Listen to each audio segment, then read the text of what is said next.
All right, today we're diving into something I think a lot of us will find, well, deeply relatable. It's this concept called split maturity. So let's just jump right in. I want to ask you something, and I mean really think about it. Do you ever feel like to everyone else you're the responsible one? You know, the one who has it all together, the person people can always count on? But then on the inside, it's a different story. You feel kind of confused, maybe even a little unfulfilled. If any of that sounds familiar, like at all, I just want you to know you are not alone. Not by a long shot. This is a super common feeling. And here's the thing, it's not just some random, vague feeling. There's actually a psychological name for this experience, this gap between who you are on the outside and how you feel on the inside. And that name is split maturity. So what is it? Basically, it's what happens when, as a kid, your responsible external self had to grow up way too fast. And in that process, all those inner emotional needs, they kind of got left in the dust. They just never had a chance to develop.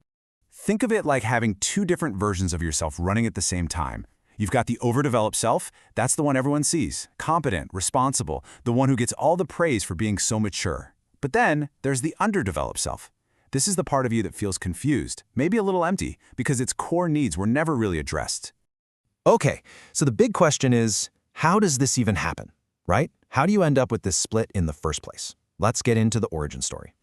Well, it often boils down to one specific process. It's called parentification.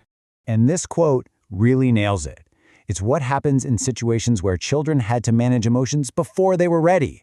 Just think about that. A child having to deal with big, complex, adult-sized emotions. That's the heart of it. And it tends to follow a pattern. First, the child gets put into an adult emotional role. Maybe they become their parent's confidant or the one who has to keep the peace in the family. Then they figure out super quickly that to keep things stable or to get praise, they have to put everyone else's needs first. Always. And the result?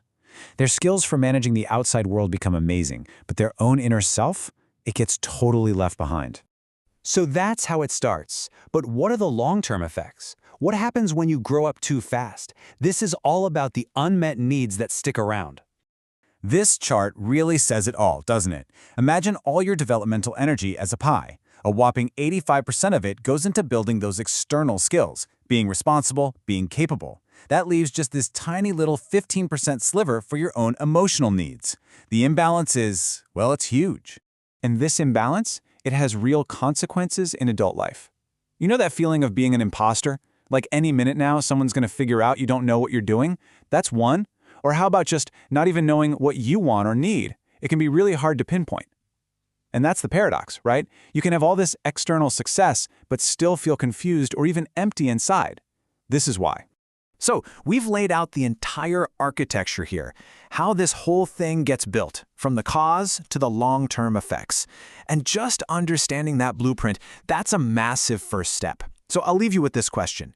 Now that you see how the structure was built, what part of your inner self are you ready to start building for you?